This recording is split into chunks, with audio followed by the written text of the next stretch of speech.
better together. We are so much better together, family. I'm telling you. When we band together, put our resources and our experiences together, we can create a movement. And that's what it's about, inspiring people to do more than what they may currently see of their own lives, that they can do so much more. So, yeah.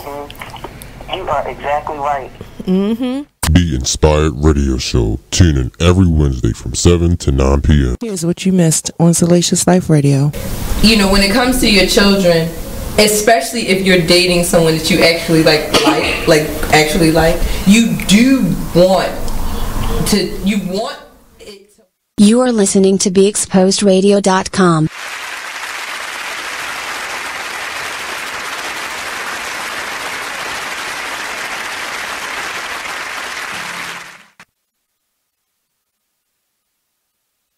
Brother Mike, along with my co-host, the lovely Miss Janice. How you doing today, Miss Janice? Very good. Very good.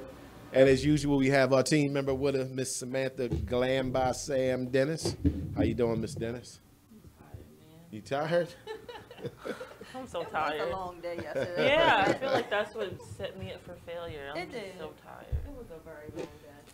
Long day yesterday. Yesterday was a long day. For those who don't know, what we're referring to is yesterday we were in D.C.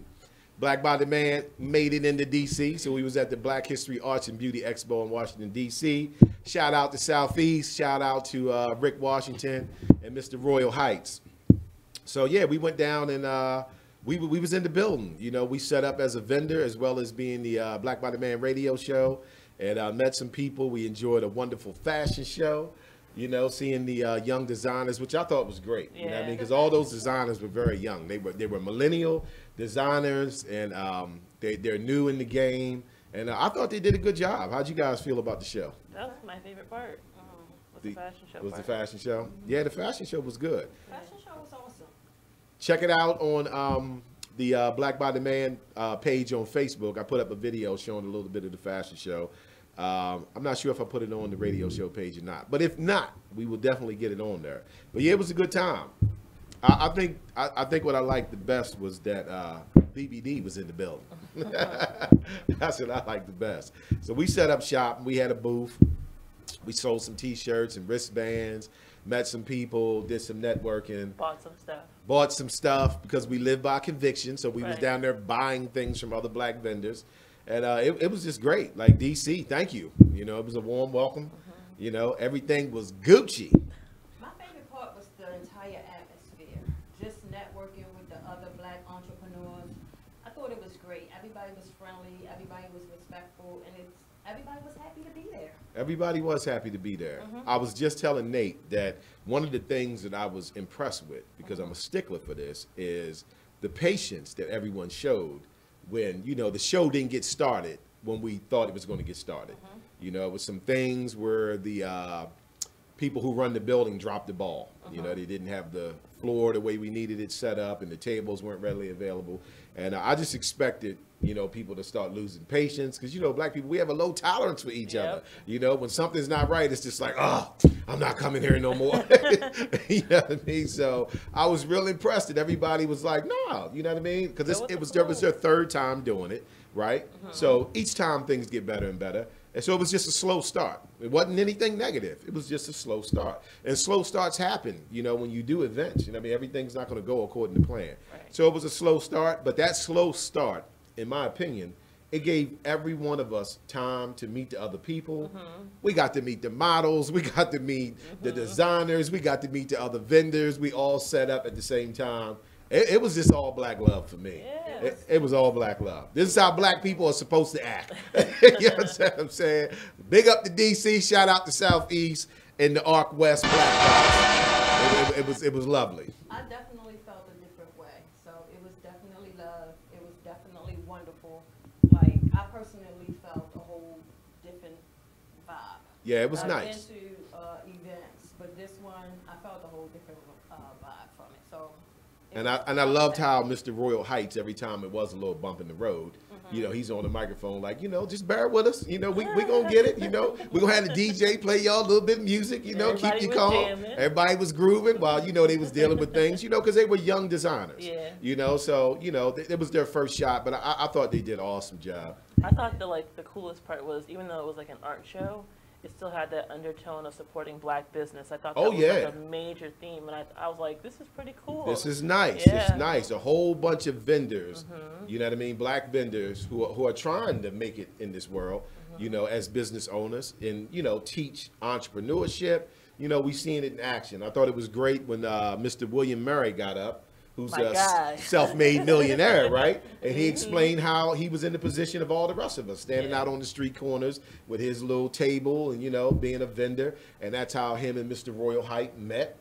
So that was a great story, you know what I mean? And the one lady, I can't remember her name. Forgive me for not remembering your name. But she got up and did a presentation specifically for black women. Yes. And she said she's got like 30 booths. Yeah, within like 3 different airports. Right, like 3 different airports. I just thought that was great. Yeah. You know what I mean? It was so good to see a mature black woman speaking to younger black women. And it had nothing to do with love and hip hop, empire, power. You understand what I mean? She was talking some really good stuff, and I just thought that was great because it was quite a few young women in there. Yeah, That was good for them to see that. Her message was maintain your self-control. There you go. That's what she said. That was her message. That was nice. That was very nice. Wilding out. Right. And of course, she loved the BBD booth. So, you know, got to give her a big up to that. We're missing our bell today, so I can't give y'all the ding I would have gave y'all. Yeah, that bell. We putting out an APB on that bell. Putting out an APB. Nate, we're going to start chaining that bell up. We're going to chain that bell up. So, yeah, the event was nice, man. They are going to be having another one in February. So, of course, BBD will be back in the building in February. We will be there again. We're looking forward to kind of connecting every time that they have this event in D.C. You know, we need D.C. to know about BBD. You know, so as of yesterday, BBD was in D.C. Check that off the list. Check that off the list. That's off the bucket list. Be in D.C. So we coming back to D.C. And then also in February, Brother Mike will be one of the keynote speakers in D.C. So I'll be getting up there doing my thing, as well as, you know, we're going to have the booth. And it's just going to be great. We're going to sell some more shirts and meet some more people. We'll have more products by February. We'll add something into our product inventory. It's just going to be a cool experience. Yeah, and I can't remember his name, but I would like to give a shout out to the Lou Rawls impersonator. Yes. Samantha's guy. Stop. The Lou Right Rawls now. impersonator. He was trying to come for me yesterday. Oh my gosh, he did a great job. Well, let's definitely recognize him, right? Because he is the #1 Lou Rawls impersonator in the United States of America. That's a pretty good title, you know. And what I thought was the funniest thing for me is not only does he sound like Lou Rawls, the dude actually looks like him. And he's also a stand-up comedian. Yes. You know, so I think that's what gave him an extra little edge that kept people feeling good, you know, with his little jokes. And he loved the BBD booth. He stayed at the BBD booth. I swear he had a crush on Samantha. Stop right now. He kept coming over there talking to you. I was giggling. I'm sure you better were. watch out for you get worms. It was a fun day. So It was a good day. that's It why was a I good like day. how energy is like going today. Yeah. It was Because there was so much energy in there yesterday. You know, like it was really nice. And I really liked how at one point with the models, when they finished up doing their individual walks and how they walked all of them. It's a flood walk. Yeah, That's what is that what that's called, a fun walk? See, that was A new flood. to me. Flood walk. walk. Okay, I was not familiar with flood walks. Yes. But I just thought that was cool because they came and walked right in your face. Yeah. You know what I mean? They brought you that, what's the word they use like with Marlon? That fierceness. Right? That fire. Yeah, that fire. They put that fire in your face. And all of the models were Some young of those folks. designs, I was sitting there like, Yeah, wow. the designs were nice. Yeah, it was They were really, nice. really nice. They were nice. It was definitely a great time. I employ everyone February to try to get down to DC and check out the Black History Arts and Beauty Expo. It was a good time. The live band at the end. I put a recording up of the young lady that was Did I singing. miss that? Oh yes, I you did. missed that. And As I was walking in here, I was about to ask you what happened after I left. Check on my personal Facebook page. I put a video up of her singing. Okay. Oh, she was getting it. And when you see who it is, she was there the whole time. She was walking around? She was walking around the whole time. I thought she was just one of the people in the audience. Yeah. Yeah, but at the end, her band set up. You know, so the last set of models walked to her band. And and you know, and her band was tight because her band was a couple of young boys. It was literally like 3 dudes. A drummer, a guitar player, and what was the other dude? Oh, a bass player and a guitar player. Yeah. Oh, they was in there rocking. 3 people. You know what I'm saying? 3 people. They was in there getting it. It was wonderful. Great job. She had beautiful energy. It was great. Yes, she had great energy. It was real cool. I'm gonna send out some more invites here. So what else stood out for you ladies at the show? I thought you ladies did a great job at the show, representing. The ladies of BBD had on their BBD t-shirts. It was wonderful. But we did represent. Yes, y'all did represent and did it well. But I tell you what, let's go ahead and take our first break and stay with us. It's the Black Bottom Man Radio Show. We talking about where we was at yesterday. BBD, stay with us.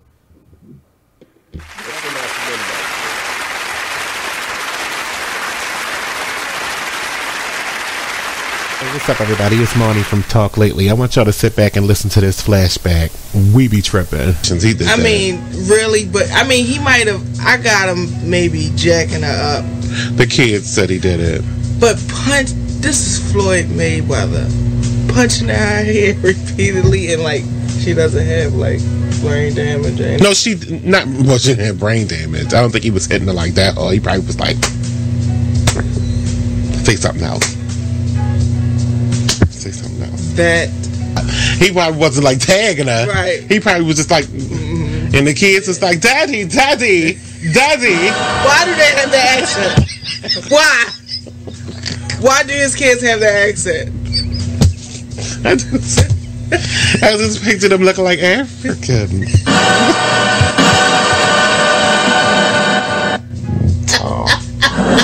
I didn't want to have to admit that. I don't know what they're going to do about my mouth, but just check out the show every Tuesday at 7 p.m. It's more of I'm the LeVar same. Burton, Right and here I'm on proud to be a book person. How do I choose a book? Sometimes it's the cover, sometimes it's the title. I guess I'm pretty visual. If a book's really impressing me and the writing is really good, I will peek and see what the last paragraph is, because the endings of books should rock you. I am a book person, and if you're a book person too, read to a child and spark a lifetime of ambition. Join me at bookpeopleunite.org, because reading is fundamental. A public service announcement brought to you by Reading is Fundamental, Library of Congress, and the Ad Council. Green light. Hey girl, school zone. I'm getting hungry. Car changing lanes. You want to meet me for pizza? Stop sign. Intersection clear. Yeah, street. Pizza sounds good. Ballin Street? Girlin Street! It's hard to concentrate on 2 things at once, like texting and driving. Stop the text, stop the wrecks. How will you stop texting and driving? Tell us at stoptextstoprex.org. Brought to you by the National Highway Traffic Safety Administration and the Ad Council. Whoa. The moment my son saw a redwood tree. It's huge! Is the moment I knew that for him, You can't even see the top of that thing! even the sky has no limit. There are some moments only the forest can inspire. Find yours at discovertheforest.org. Learn about forests near you and discover cool things to do when you go. Your moment is out there. Find it at discovertheforest.org. Brought to you by the U.S. Forest Service and the Ad Council. Black by Demand Radio Show. 2 years ago. If you broke that bike and it don't work, that's on you, brother. I suggest you get that toolkit out back and then start working with it, right? Yeah. So my son's looking at me like, wow. And I broke down to him how we had got fixing flat tires down to a science. You understand what I mean? Sticking the tube in the water. Right? Talk to me, brother. You understand what I'm saying? Yeah, you know, critical thinking. And see, and we look at that now, and like kids, they not as on hands like we were back in the day. That's because nowadays nowadays you don't have to put the bikes together anymore. They can come assembled. Yeah, everything's coming assembled. In the store, they ask you like if you want it already assembled. Right, right. Back then, you just got the box with 1,000,000 pieces. Right, and today I don't think they could work with that. It's just like the thought process. Nowadays, you get a bike that's already put together. Now, when you were younger, you had to put this bike together. You got to put it together. That basically closes your mind into learning how to do something. Now. Yes, yes, so now you're giving it something. So, okay, you take this, and this is what it is. Right, so now right. we have to run with this instead of teaching the child. This is how you put this together, so you see the result as this. Right, right. Critical thinking. I like that. Absolutely. So look, not to cut you off, Mr. Denise, but let's go to our first commercial break, and then we're going to come back and finish talking about critical thinking. You are listening to BeExposedRadio.com.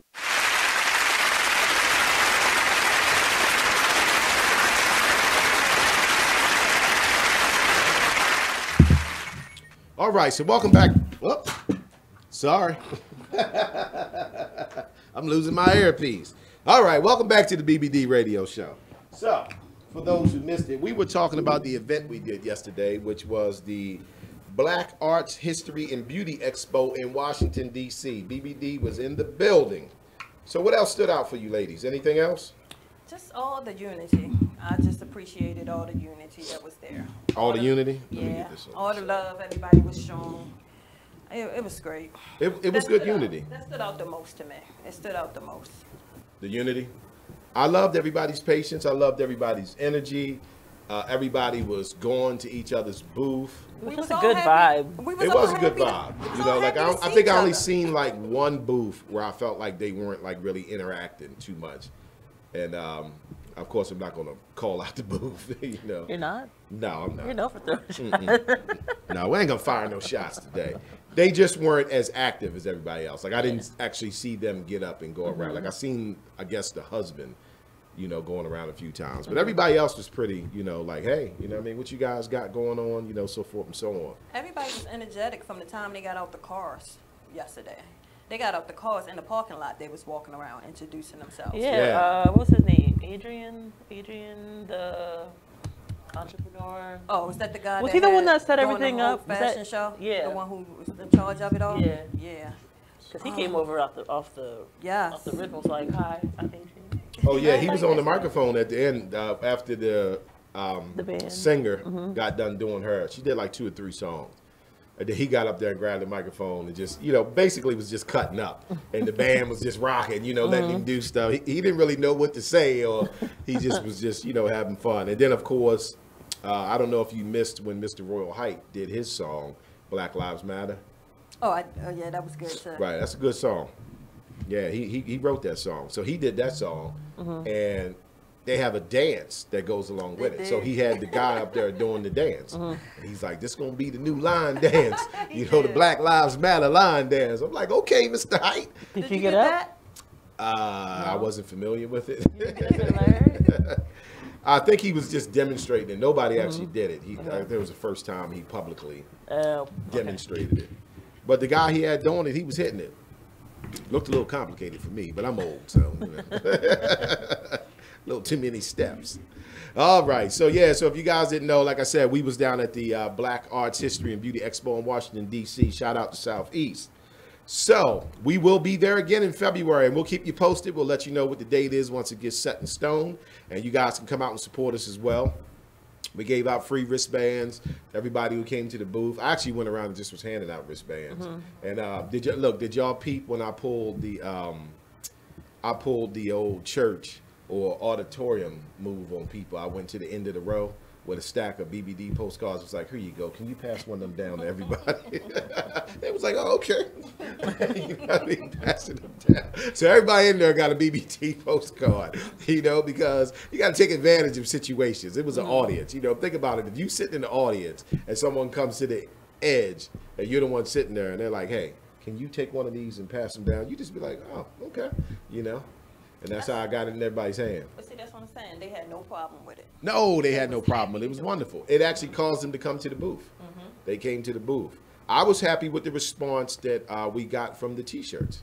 Like, they loved them T-shirts. See, you rolled out. But at the end, more people came? Yeah, they was coming. Even when I was leaving, I had to go to the car and pull T-shirts back out the boxes. Hot damn. Right, BBD. You know what I mean? BBD. So when I was loading the boxes up, I left the keys.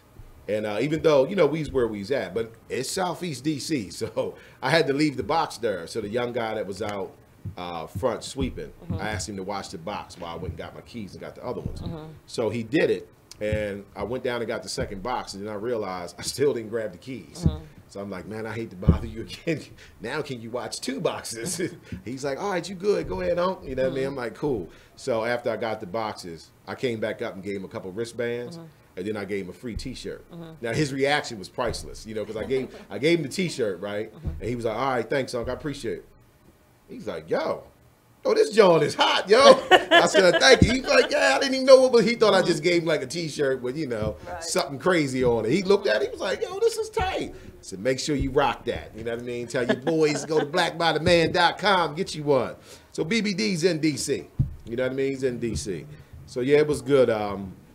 I wanted to get a cartoon character drawn from Avion, who was upstairs. She was on the 2nd floor. Well, it was really the 1st floor, right? When we first came in. Okay. That was her little booth right there. She's a cartoon character. You know what I mean? So she was drawing the cartoon characters. And people was getting them. Yeah. Yeah, and remember the host actually even announced that she was up there. Wow. You know, because I guess she kind of got there probably late, so that's why she didn't get to get down in the stage area where we was at. She was up in kind of like the lobby area. But yeah, I had a great conversation with her. She's already hit the like button for the Black by the Man radio show. So shout out to Avion, you know what I mean? Great meeting you. And hopefully she'll be at the next one. I'm going to let you draw a cartoon character of me. But you're going to need a big piece of paper for this kid of mine. Just putting that out there for you. 2 pieces. Legal pads. Legal pads. All right, so what we got going on in current events? Do we even know? We've been busy all weekend. Yeah, Say it again, Nate. Yeah, I didn't hear him. We have the police officer that killed Tamir Rice. Okay. He's back on duty again. Shocker. Right. Rural Ohio. Was that him? Okay, I did hear that one. Yeah, remember when he was fired, Chief said at that time he didn't believe that time nor training would be able to change or correct his deficiencies. But now, I guess, you know, another police chief said he deserves a second chance. Yeah. So, you know, his mom is like really upset about that because her son don't get a second chance. Right, as she should be. It's just more part of the wake-up call. But listen, we're up on another break. Stay with us. We're going over current events, Black by the Man radio show, and then we'll tell you what we actually going to talk about today on the show. Stay with us. Yeah, what a tragedy, you know? Is it Ohio or Utah? What state is it? I remember seeing it.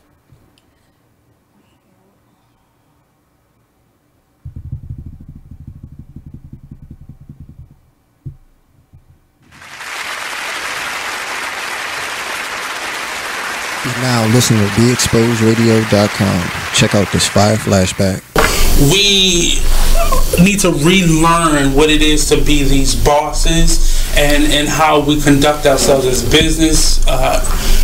business-minded individuals and just people in general. I let my gut, and if I call it gut or God or whatever, I'm led by that energy. I know where it comes from. I know where it's, taking me, and you have to figure out what is important to you, and don't play this game.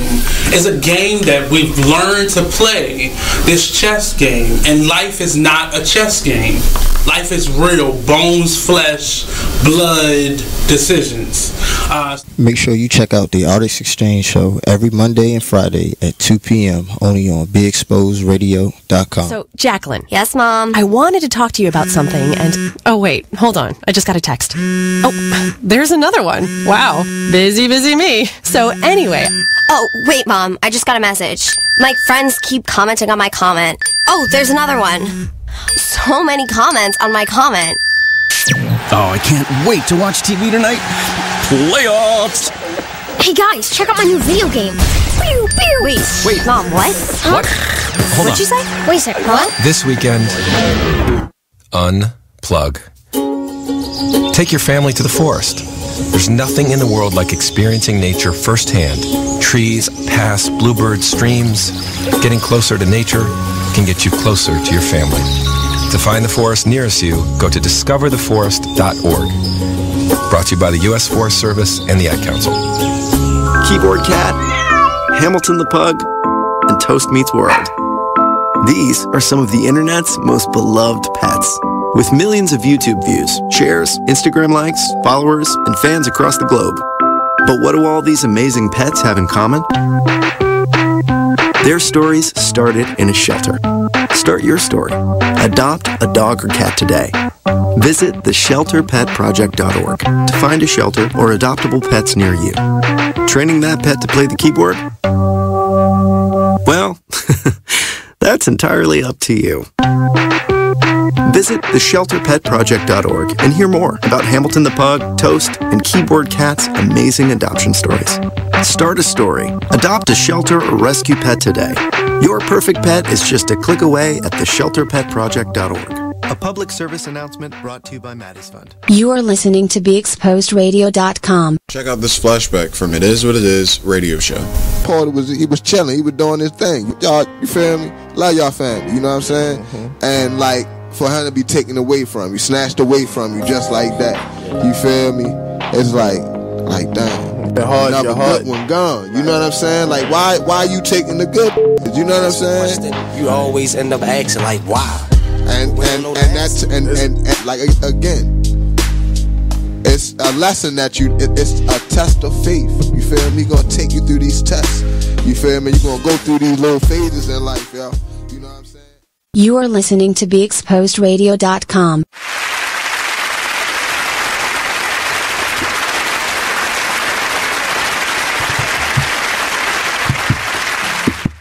All right, welcome back, everybody, to the Black by the Man radio show. So we were currently going over current events, and it was depressing as usual. As you were saying, the lovely Miss Janice. Police officer that was fired for killing Tamir Rice was retired. He's back on the police department again. Wow. He's carrying a gun again. When the last chief that he was under said, you know, was no hope for him, somebody else said he deserves a second chance. Right. Yeah. I don't think any of us are really surprised at that. I think, and this is just my personal opinion, right? I think we as black people need to stop having so much hope in a group of people who consistently show us that we shouldn't have hope in them. You know, so like I've had people say to me, well, it's not right that Bill Cosby got locked up, but then Kavanaugh is going to become Supreme Court Justice. And it's like, what planet are y'all living on? This is the reality of America. If you stop having so much hope in a group of people who have consistently shown you that they're not going to do right by you, you won't be so disappointed when you see it. Like, we're still disappointed when Europeans do stuff against us like it ain't been happening for 400 years. You know what I mean? Black people still look like, oh my God, I can't believe that. Really? That's all I'm going to say on that. Because, you know, I'll go down the rabbit hole on that and take y'all in deep waters, but I'm not even going to do that. Yeah, I don't even get disappointed anymore. You really shouldn't be. It's just more now of just a disgust. I'm disappointed that black people actually expect different results after never getting them. Still sitting around expecting different results. The surprise would be if you actually got justice. That's what would catch my attention. If they said, oh no, that officer is never getting his job back and he's never going to be an officer again, that's news. That is news. That would be news. And just remember, that's the same officer that pulled the trigger on a 12-year-old in 2 seconds, within 2 seconds of pulling up. Right. 2 seconds. So when are we going to accept as a reality that whatever punishment that they receive, it's temporary, it's just a smack on the wrist, because whatever they done against a black person, to a black person, said in regards to a black person, the people who control the punishment are in complete agreement with that person. So whether it's this cop, or whether it's Paula Deen, or whether it's Dog the Bounty Hunter, Papa John's, whoever, like nothing's going to happen to these people. Get over it. You know what I mean? Like, get over it. The people who decide that are on their team, you know, so stop looking to see something happen different. Yeah, and I mean, it's just still very disappointing. It's just very disappointing or whatever, because these are just the things that we forget too soon. Sure. I had a brother say to me, when I said the thing about hope, And he was like, I get what you're saying, Mike. He said, but, you know, like, we got to have hope. You know, like, what you're saying is, like, we shouldn't have any hope. I said, no, you're not understanding what I'm saying. I agree you should have hope, but have that with the Most High. Have hope with God. You putting hope in people. Right. There's no hope there. Not with these people in particular that we're discussing. There's no hope there. So then he understood it. So that's what I mean. Stop hoping a racist system is going to give you justice when it wasn't designed to give you justice. I've had black people argue with me saying the criminal justice system is broken. It is not. It's doing exactly what they designed it to do. It just wasn't designed to benefit us. You know what I mean? So, you know, let's just get over that. We can be sad and, you know, disappointed, but please don't let it be about hope of justice. Be sad and disappointed that someone lost their life. You know what I mean? That someone got put in jail wrongfully. Don't be sad and disappointed that people who have proven to bring evil against you are still doing it. It's just reality of this world. It's the reality of this world. Anything else in current events? On that evil note. Anything else in current events? On that evil note, did you, the two black 4-year-old girls that were zip tied with their hands behind their back as a form of punishment. See? In school. I'm so preschool. Listen. Wow. Especially on kids that young. That's a very sensitive subject for me. And it's like a lot of the fears that I have with my child being that young. And to hear something like that happening, like it literally makes my blood boil. Just because it's like a child. 4-year-olds. Hands zip tied behind their backs. Remember on the last show, I spoke about the particular scripture, and I'm paraphrasing, but the scripture says they shall have no regard for the young nor the old. So everybody is in play. It could be, like you said, 4-year-olds. It could be 26 years old, 76-year-olds. Doesn't matter. Where is the accountability in this? Now, it's not even enough to just go hold the teacher responsible. I mean, the school has to be responsible at this point. Right. Like, before this, there had to be some other red flag. Right. This teacher just didn't one day decide, like, I'm going to do this today. No, there's been incidents. And that's psychologically damaging to a child. Led up to the point of a teacher even believing or thinking they can even do such a thing. That teacher's in this society. And in this society, you can pretty much do anything to black people and get away with it. So, the only people that don't get away with doing stuff to black people is black people. But so, even now, there you have it. Even now, at this point, I mean, the school wouldn't even be able to send out no letter apologizing for this. This is, they have to be held accountable for this too. It's a little bit above and beyond here. For just to blame it on, just to put it on the teacher, like, yeah, this teacher, no, it has to go further than that. But you know, it's a shame. They haven't taken accountability for slavery, so look, we're still anything after that, you don't stand a chance. Yeah, these are the kids, and we have to protect these kids. We do. We have to do better. And I think the way we protect them is through educating them, giving them our education. Of course, we've mentioned that. I've been pushing that show after show after show, but I still believe in it wholeheartedly. All right, so we're just going to skip the rest of current events. I'm tired of being depressed, tired of hearing about all this bad news, right? So let's talk about today's show. So on today's show, we're going to go over another one of my favorite books. So this is the book. This book is called Eat to Live. It is by Dr. Joel Fuhrman, The Amazing Nutrient-Rich Program for Fast and Sustained Weight Loss, right? Now, the reason why this is one of my favorite books is because I first seen Dr. Joel Fuhrman on PBS. Okay, so that was a red flag for me, right? I'm gonna tell you why. I'm gonna tell you why. First of all, he's a white man, right? Okay, so what he's bringing forth, they would not allow him to have on primetime television. So he couldn't get NBC, ABC, CBC, whoever, CDC, I don't know, all these stations, right? So that was kind of the first flag for me. He was on PBS, and I watched his programming, and he was talking about his book, and he had CDs and stuff. And it's about nutrition, so he was teaching people how to cure themselves of diseases as well as lose weight through nutrition.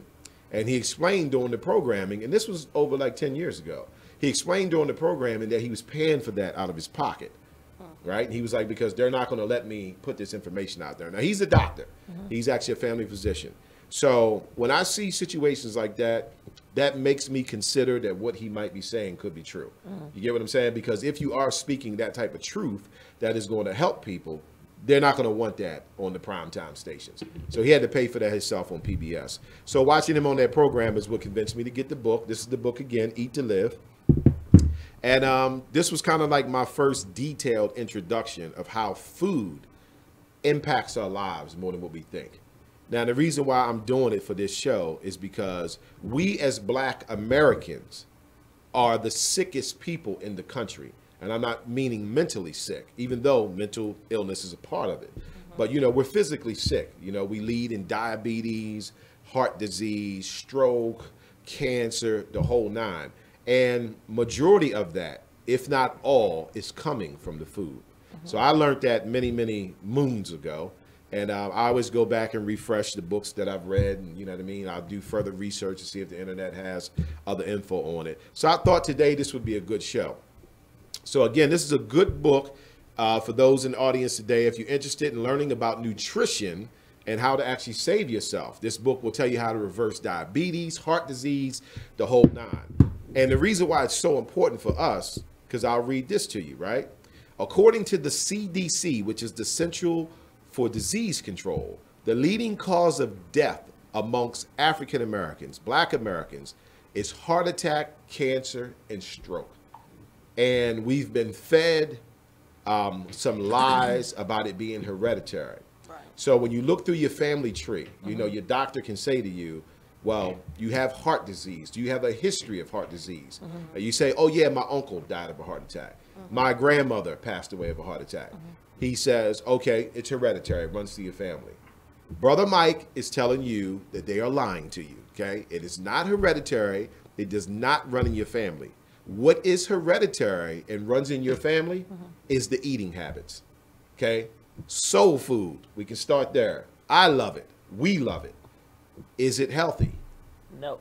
Absolutely not. You know what I mean? It was a brother who put a post up on Facebook. I found the post to be interesting, right?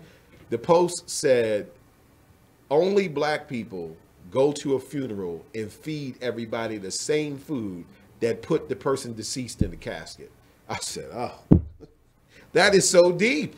That is so deep because that is so true. So it comes from the food. So I thought today, in the spirit of the Black Body Man radio show, we would bring you a book that can help you to learn how important it is to change what you eat. So the American diet, which is, they call it SAD. That's the Standard American Diet. It's designed to kill you. It's designed to kill you because it places meats at a higher percentage than fruits, vegetables, nuts, seeds, and berries. So 67 to 80% of the American diet is meat. We eat meat in the morning, we eat it at lunch, we eat it at dinner, we eat it for snacks, small meals, so forth and so on. So Dr. Joel Fuhrman, and again, this is the book, said this is the beginning of death. So we all know that as Black people, our community has been suffering with diseases forever. I'm gonna take it a step further because I hope this scares people into wanting to do better. It's not just sickness, you're literally dying, literally eating ourselves to death because we have no knowledge on how to eat properly. The Westernized standard diet is designed to keep you unhealthy, keep the doctors paid, keep the morticians paid. And keep the drug reps paid. Keep the drug reps paid, right? Keep all the donations of kidneys and whatever is going on. So it's very important for us as Black people to start paying attention to what we eat. And unfortunately, I don't think we've had outlets or media representation of a Black person really coming forward and teaching us that. Or at least we have, but nothing that they allowed to go mainstream. You know, so I thought this would be a good book for us to go over today. It is. It's just sad too because it's like the older you get, the more you start thinking about this. Yes. And as Black people, we all, if not ourselves, know people within our family that have diabetes, that have kidney disease, cardiovascular disease, that have had strokes. All this is coming from the food. I mean, when I first learned about this, like I said, years ago, it was just like a eureka moment. Like, you got to be kidding me. You know what I mean? Like, I thought it was hereditary just like everybody else, but they're actually lying to us. It's not hereditary. Yeah. It comes from the food. So I'll read a little bit of his breakdown. So he says, Western diets are high in calories but low in nutrients. Calories come from carbohydrates, fat, and proteins. Nutrients come from vitamins, minerals, and water.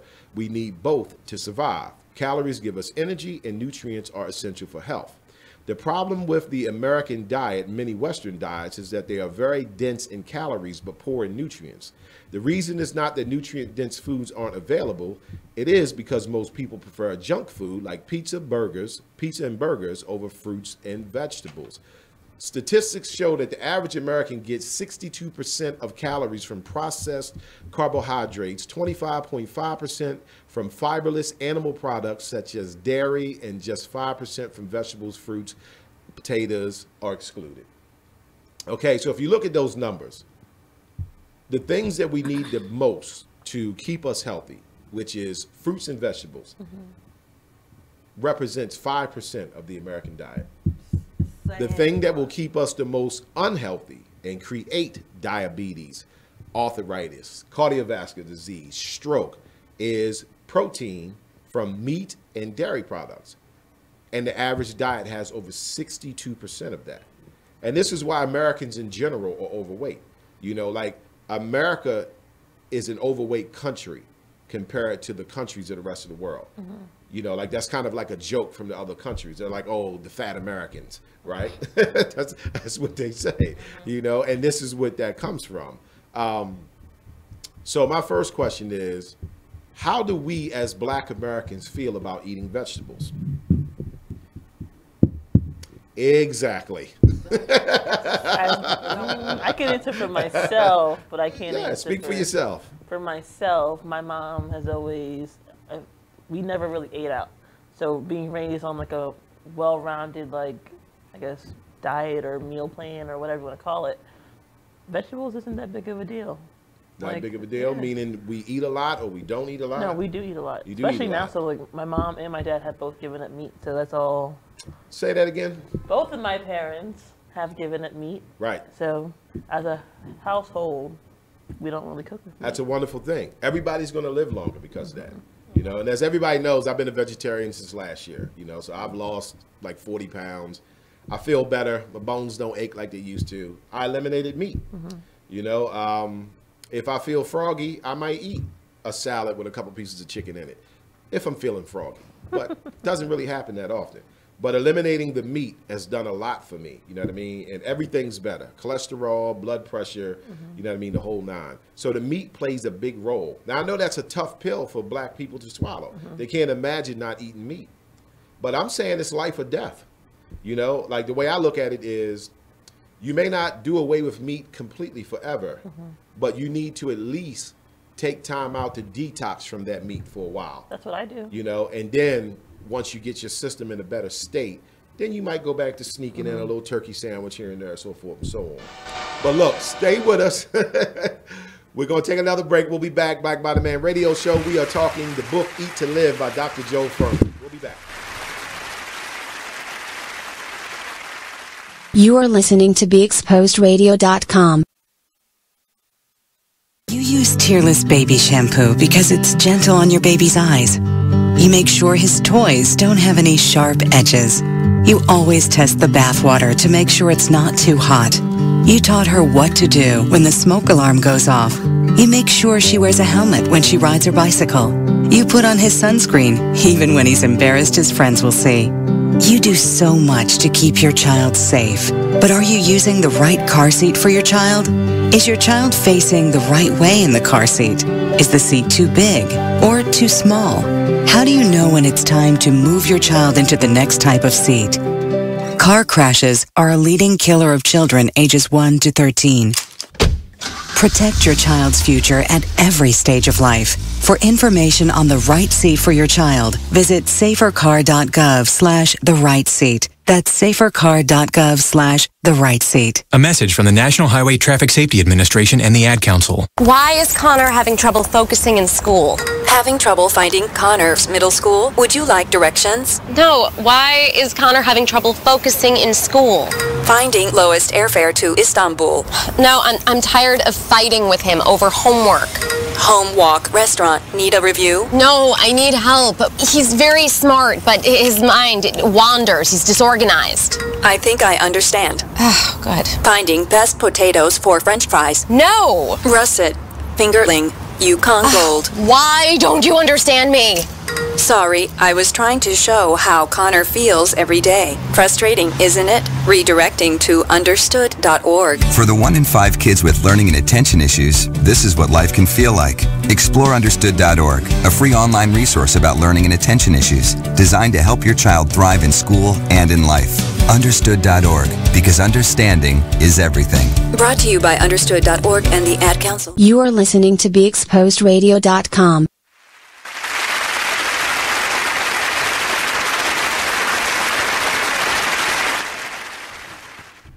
All right, welcome back, everybody, to the Black Bottom Man Radio Show. So today we are going over one of my favorite books. It's called Eat to Live by Dr. Joel Fuhrman. And as I was saying, the purpose of this is it's all love. You know, this is we love our people, and there's nothing wrong with me as a black person saying I love black people. There's no bearing on anybody else, you know. So we do this out of love because we all need this information. I need it.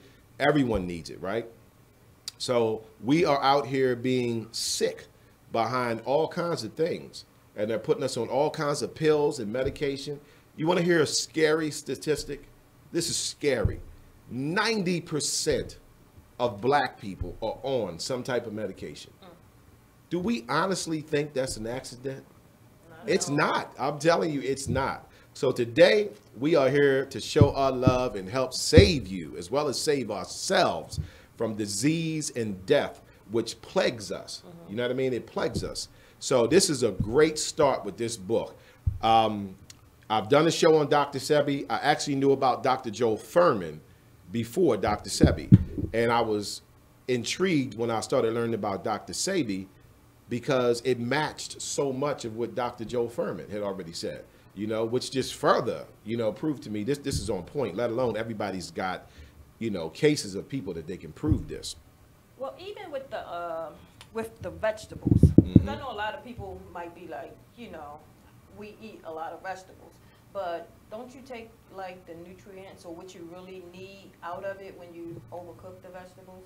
Yes, cooking vegetables does diminish the micronutrients in it, you know, the phytochemicals and the power that the vegetable has. So a piece of broccoli has more power eaten raw than it does when you steam it up, season it up, so forth and so on. And then another big killer amongst us that creates disease in us is salt.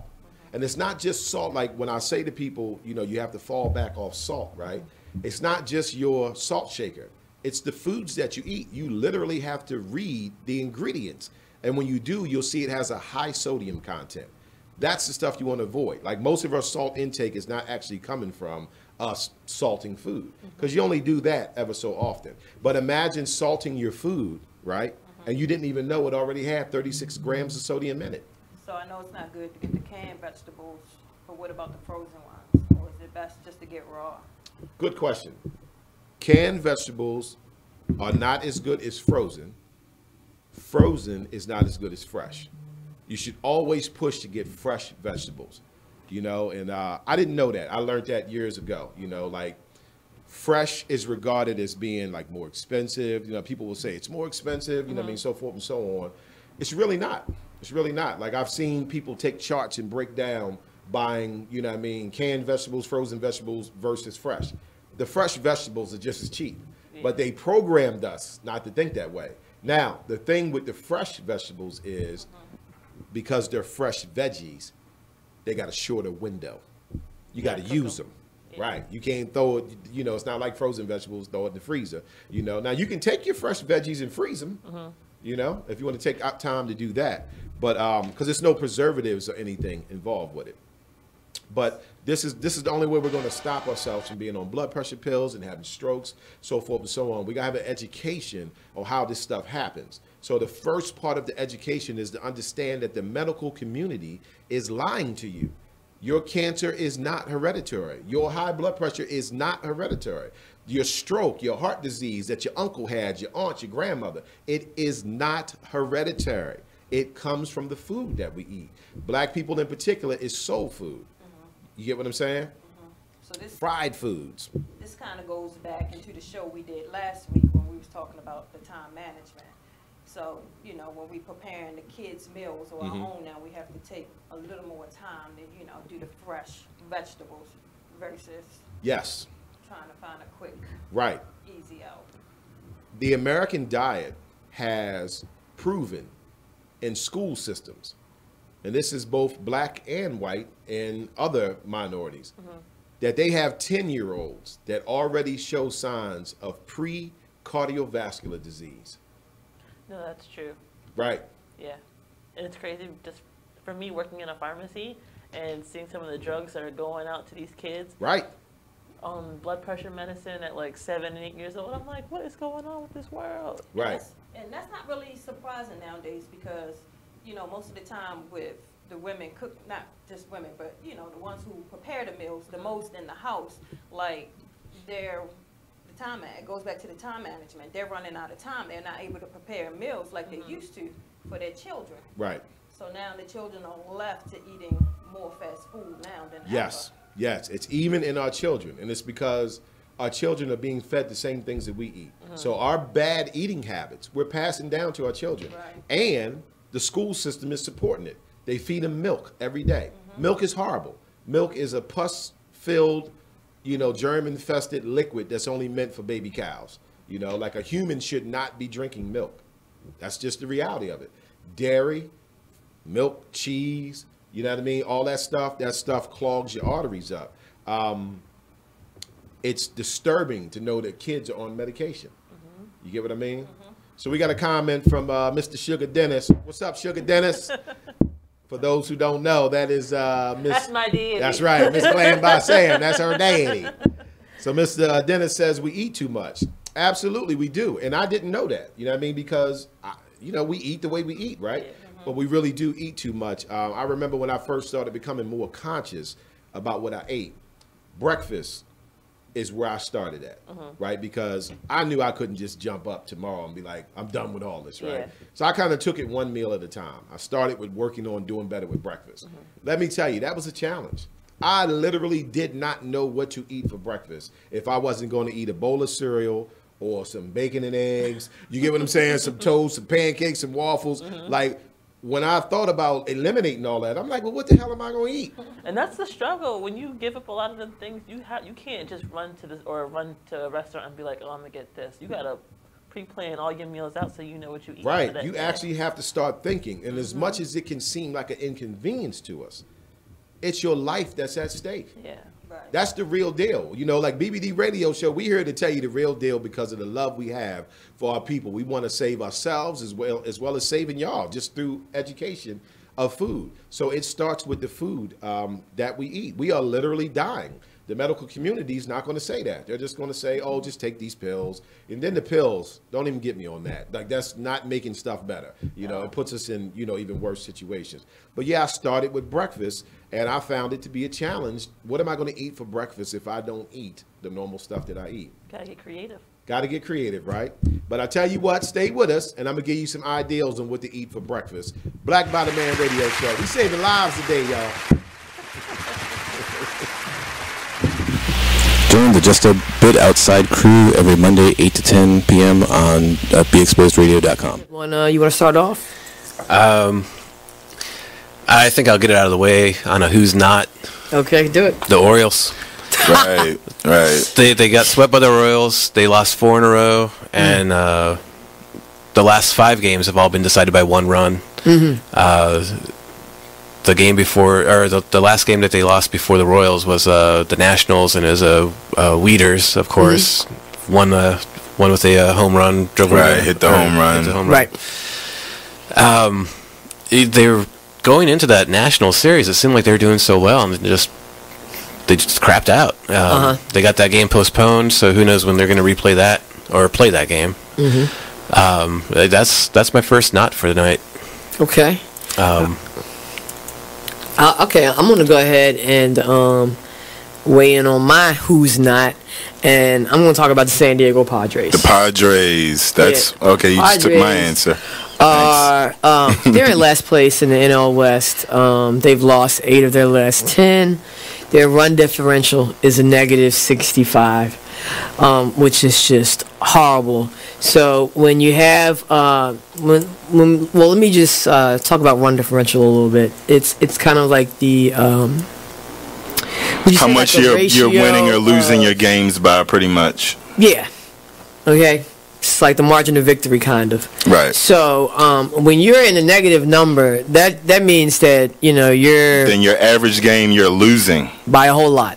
Right. I mean, a number like negative 65, this early in the season is pretty rough. That's horrible. The pitching numbers pretty much support this stat right here. I mean, the team ERA is 4.70, which is 26th in the league. They have 126 walks allowed. They acquired Jared Weaver in the offseason, and he really has not panned out. He's off to one of the worst starts in any of the pitchers in 2017. He's 0-4 with a 6.05 ERA. In May alone, he already has 12 earned runs in May. And, another one of their pitchers, Clayton Richard, he's 2-4 with a 4.34 ERA. And, in May, he has 6 earned runs and 12 innings pitched. So they're not pitching well.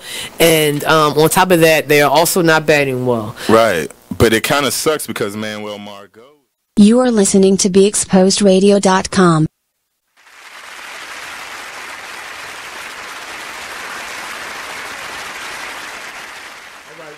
So again, today we are talking about the Eat to Live book by Dr. Joel Fuhrman. I beg you to go out and get this book. You can order it on Amazon. It's a great book, but only do it if you care about being sick, if you don't want to be sick, if you want to save your life, if you want to get off medications, and if you want to teach it to your children so they don't get sick as well. If none of those things interest you, then ignore this book. Then ignore this. So, right, exactly, Nate. So we talking about vegetables, right? So as Black Americans, do we eat enough veggies? No. Not overall, no. Right, as a community of people, we don't, right? Like you never went to a cookout and it was a bunch of vegetables. And the vegetables is always what's left over. I was just about to say that salad is always sitting there. It's what's left over.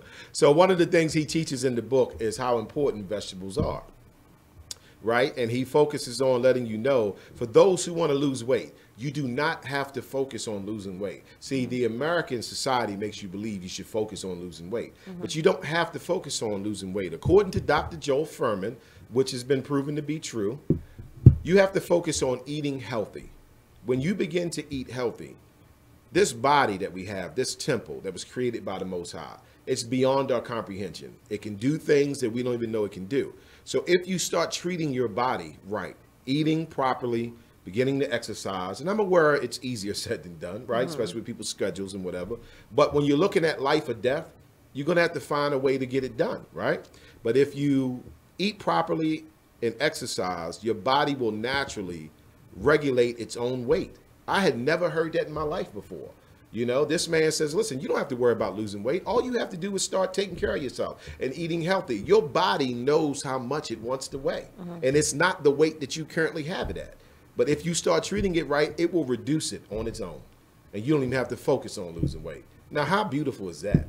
Because we're all focused on losing weight. Oh, I want to lose 20 pounds. I want to do this, I want to do that. And then we get into dealing with these other diets that actually hurt you more. You know what I mean? Hurt you more. Whereas all we had to do was, be a vegetarian for 6 months. Try it out. See how it works out, right? It's really not that bad. It's not. I love it. No. You know what I mean? Like, I love being healthy. Like you do tend to have you do tend to have a higher sense of urgency as you get a little older. But the bottom line is the meat is killing us. And if we knew what they're doing to that meat, And if you don't believe me, look it up. Go on YouTube, find videos about how they treat the animals and how they treat the meat. Like, you'd be surprised to find out that they actually take dead animals and still grind the meat up and make chicken nuggets and add some type of preservative to it, you know, so the bacteria supposedly gets killed. But it was already rotting flesh, right? You're gonna be shocked to see what they do with the meat. It can definitely make you not want to taste it no more. So let me speak on what he calls a plant-based diet, right? Plant-based diet has more nutrient density. The dangers of a diet rich in animal products and refined foods is that it makes sense to opt for a plant-based diet. No, he didn't write that correctly. Anyway, the nutrient density formula is health equals nutrients / calories. This formula describes how high the nutrient ratio is per calories consumed. Plants deliver much more nutrients than imagined. 100 calories of broccoli provide 2.2 milligrams of iron, 118 milligrams of calcium, and 46 milligrams of magnesium. Steak, in contrast, only provides 0.8 milligrams of iron, 2 milligrams of calcium, and 6 milligrams of the prospective minerals such as magnesium. Greens are considered superfoods because they have the highest nutrient density. Healthy fats such as omega-3s can be obtained from nuts and seeds. It should be easy to obtain enough calories from a plant-based diet to satisfy a 2,000 calorie adult energy. Foods such as kale, Swiss chard, collard greens, romaine lettuce, cabbage, and broccoli have the highest nutrient score density. So he's telling us that the way they tell us meat has protein and all this type of stuff, they're lying. Once again, they're lying. You know, if you haven't watched What the Health on Netflix, please do that as well. You'll understand when he goes and gets the medical community to admit that, you know, they're being lied to. We're being lied to, right? It makes sense that they would lie and just tell us anything because, of course, they know we're the ones who like to read the least. So you know what? See, this is why I need my bell. Bing, bing, bing. So, that's the other thing. You know, with them just telling us stuff, we're more likely to just believe that. Exactly. We're not going to want to do the work because we are not known for reading, which is something else that has to change. If you want knowledge, wisdom, and understanding, I'm sorry to tell you, you're going to have to read something. You're going to have to buy a book. You're going to have to read an article. You're going to have to start reading. And I think what you said is so important. We're very complacent with someone telling us something versus actually researching it and reading it ourselves and finding out what's what. So you're right. Anything they tell us, we just roll with it. I know a particular person that I've been talking to for years about this kind of information, right? And it's an older person. So you, as you know, the older you are as a black person, the more we struggle with listening to younger folks. It don't matter if you're 56 and they're 72. The 72-year-old is going to struggle with listening to the 56-year-old as if that 56-year-old don't know nothing, right? But anyway, this particular person, you know, didn't want to listen, right? Which I was fine with. That's on you. And her words to me was, I'm not doing anything that the doctors didn't tell me to do. Right. And I said, okay, I'm cool with that. Right now, she's on oxygen. She has a artery that is 90% clogged, right? And they basically told her, any day now, you could have cardiac arrest. And I'm using that story to paint a picture. We have to learn to start listening to each other. We have this thing about us where we don't want to listen to each other. And I'm not saying you're supposed to believe anything that anybody says, but at least take the time to research it. Right. Find out they're wrong. And if you want to go tell them, then go tell them. Right. You know what I'm saying? I looked it up. You were wrong. Right. You lied. Right. But we struggle. And I was trying to get her to understand these people that you put in faith in, their job is to make money. Like, the job of doctors is not to cure anything. It is to simply deal with the symptoms of your sickness. It is not to cure you of your symptoms. Doctors are not trained on how to cure you of sickness. If they was, Big Pharma would go under because the doctors would be telling you to eat different. That's true. Yeah. Every pill that you take is to manage symptoms. So if you're taking one for your blood pressure, it's going to make you pee more or have overactive bladder. So you take another medication to manage that. It's all a system designed to keep you on those pills and keep the pharmaceutical companies making that money. Yes. So. And please explain to them why you know so much information. I know that because I work in a pharmacy. So. All right. So did everyone hear that? She's not even talking just off of her research. Yes. She literally works for a pharmacy. Now we're not going to name the pharmacy, and you've been working there for years. So you see how sick we are as people. I see people every day, and they come in and they struggle to buy their medicine, and they struggle with having to take as many pills as they're taking. And I literally said out loud the other day at work, I was like, all these pills that people are getting, they're not solving the root of the issue. No. It's just simply managing the symptoms from whatever you have going on internally, but nothing that you're taking is designed to solve that problem or to fix it. It's just to simply manage the symptoms and keep you comfortable and complacent in whatever it is that you're doing to keep you like that. And wait for the side effects of the pills that you're taking, right? So they can give you some more pills for that. Right. And that's very true, or whatever, because I've been told, like, 15, 17 years ago, like, my doctor been trying to get me on blood pressure pills for like 17 years now. Right. Like, I refuse to take a pill. Because just common sense, like, that one pill is going to lead me to another pill, and then I'm probably never going to be able to put that pill down again. Right. So I'd rather not even start it. So this way, like, I came in here to pay you to find solutions for me, not put me on a pill. And solutions is what they don't find. Yeah. Because they literally have not been trained. Right. Like, Americans That's would true. be shocked to find out that a physician, through all of his years of training, none of that training dealt with nutrition. Right. Because if they trained physicians on nutrition, they would actually heal you. Right? And they don't want you healed. They want you on meds. It's all Isn't it the physician that sends you to a nutritionist anyway? Because they don't know? Right. If you get lucky. Right? If you get one that actually cares, they might send you to a nutritionist. So you know, like, it's all designed, the way that we eat, to keep you sick.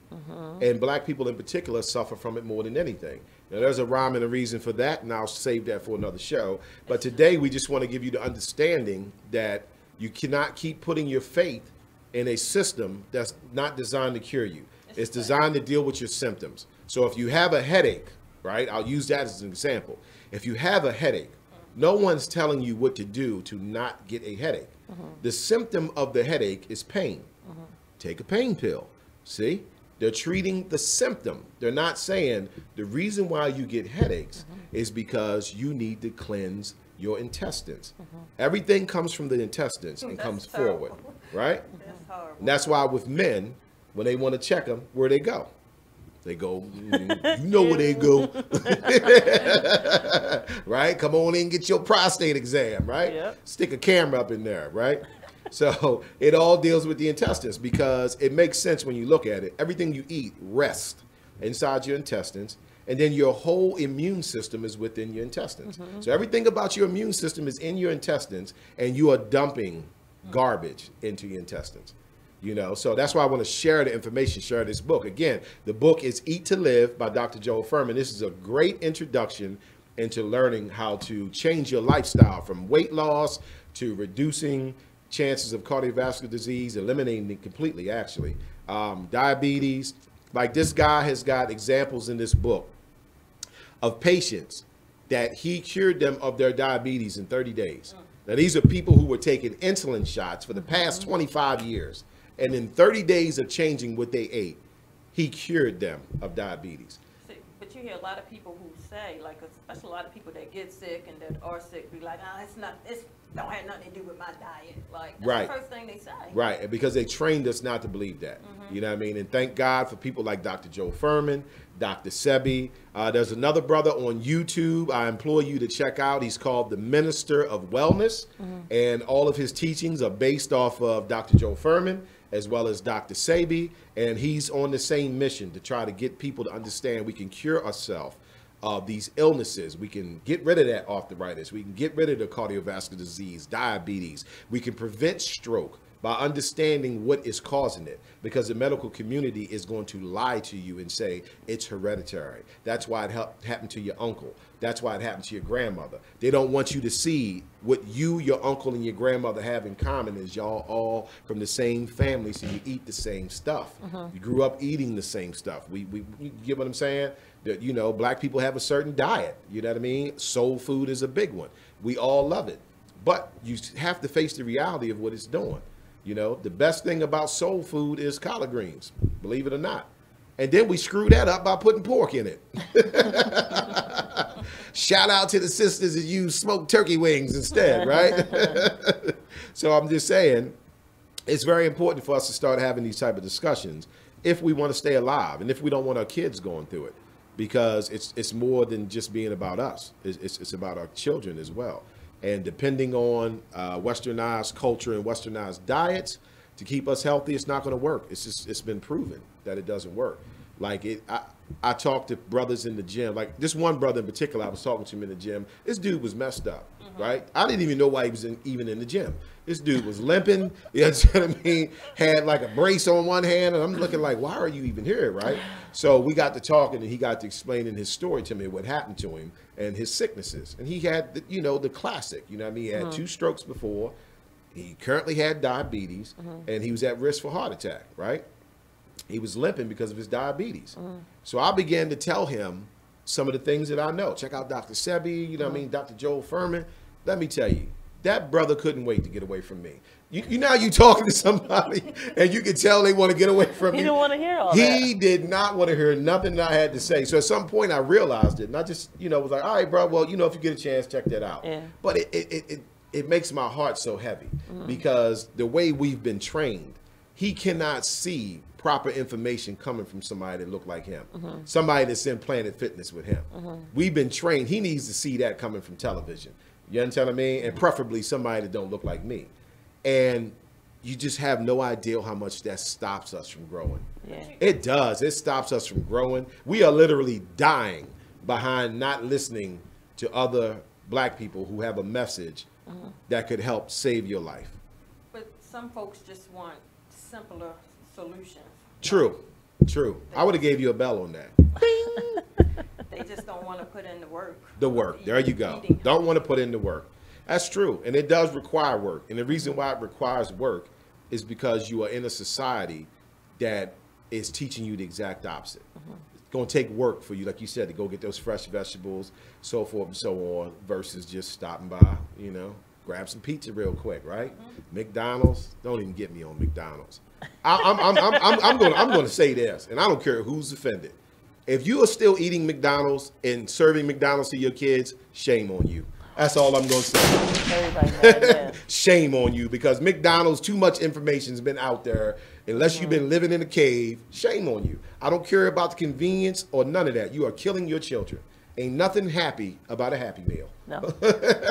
Why you think they give you a toy? Sorry about this death burger we're about to give you, but here's a play toy. with this toy. You know what I mean? I'm just saying, like fast food, like really, and McDonald's stay jam-packed. You know, I go to the McDonald's and get my gas connected with the BP, and I just see us. In and out, in and out, in and out. And I just be wanting to scream, please stop eating this food, man. We are dying. So yeah, we're sick, and I'm concerned about it. I want to play my part in trying to help us get some understanding. I know it's only going to be a minority of us that pay attention and listen, but hey, if those 2 or 3 people can change their lives and start reading books like this and start changing the way that they feed their children so their children can develop those habits with their children, then, you know, my mission is complete. You know what I mean? Like we've made progress. And then you have to remember the ones who actually been to their doctors, where their doctors told them, like, no, it's not what you eat. You have to remember those people, too, who like to believe everything they hear because they don't want to go do no research for themselves. Right. So they'll say, like, I've talked to my doctor. My doctor said it have nothing to do with what I eat. People think doctors are gods these days, and that's what I don't get. So it's just... Do they? Let me tell you. First of all, I've said it many times on the show. If you don't believe me, go back and check. I have a black doctor. So right then and there, I'm already trying to get me a trust factor jumping off. You get what I'm saying? And I have many times when I say to him, look, can we talk brother to brother? You know what I mean? Let's put all this other stuff. Let's put all this other stuff to the side. You know, what's this really going to do to me? Mm-hmm. He's actually still going to come on the show. Yeah. He still said he's going to come on the show. Yeah, we're going to do a show on health like this one. And my doctor's going to show up. I put that pressure on him. I'm like, look, you know I mentioned you like several times. I'm going to need you to show up, brother. At this point, they probably think I'm lying. I was about to right? At this rate, we have to start, eventually we have to start doing the research on something because, like you said, it's just our race that's going through. Even if you don't believe it, you still got to do the research on it. You do. If you don't want to be sick and you want to stay alive and you want to live the length of time on earth that God has written for you to be here. See, and that's another thing. You hear people say that. Oh, when your time is up, your time is up. Listen, I'm here to tell y'all that's not true. Okay? Yes, we all have our day. We have our number.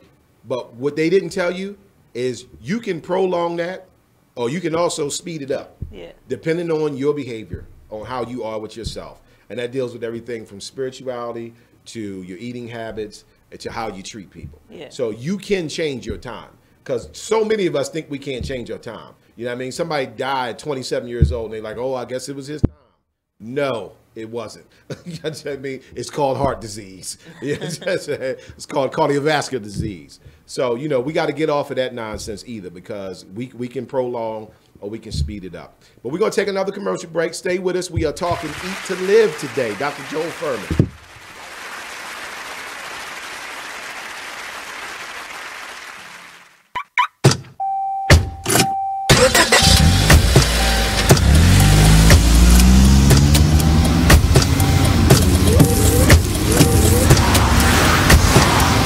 Driving has a rhythm all its own.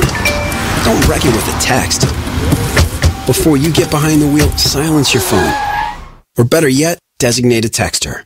For more text-free driving tips, visit stoptextstoprex.org. Brought to you by the Ad Council and the National Highway Traffic Safety Administration. Green light. Hey girl, school zone. I'm getting hungry. Car changing lanes. You want to meet me for pizza? Stop sign. Intersection clear. Yeah, street. Pizza sounds good. Ballin Street? Girlin Street! It's hard to concentrate on two things at once, like texting and driving. Stop the text, stop the wrecks. How will you stop texting and driving? Tell us at stoptextstoprex.org. Brought to you by the National Highway Traffic Safety Administration and the Ad Council. Be Exposed Radio. It's a family affair if you want to look at it that way. It is. I totally agree, and I believe I believe that this wisdom on the wall is going to be a movement, and that's what I believe we are doing. Is we're creating a movement where people essentially, even after we've presented in these workshops, then they'll be inspired to sort of document some of the things that they've gone through and empower somebody else. So it'll be like a chain effect. So they'll see that, you know, we were just three women who have gone through various things and experiences in our lives, and we just took the opportunity to sit down, put it in a book, and then it'll be a movement, and then other women will be inspired to do the same thing. Let me tell you, we are better together. We are so much better together, family. I'm telling you, when we band together, put our resources and our experiences together, we can create a movement, and that's what it's about, inspiring people to do more than what they may currently see of their own lives, that they can do so much more. So, yeah. You are exactly right. Be Inspired Radio Show. Tune in every Wednesday from 7 to 9 p.m. It's time for Flashback. Now, I'm not going to say all Aries don't know. But it's just the one you had. That was just a particular one, right? You know. But it's always something that you can go ahead. Listen, can you recollect any signs that you might like get right? October 15th or 16th. What is that? And Libras. See, I've had some good Libras and I had one really bad Libra, but he was white, so he f***ed his back anyway. So I don't. You are listening to BeExposedRadio.com.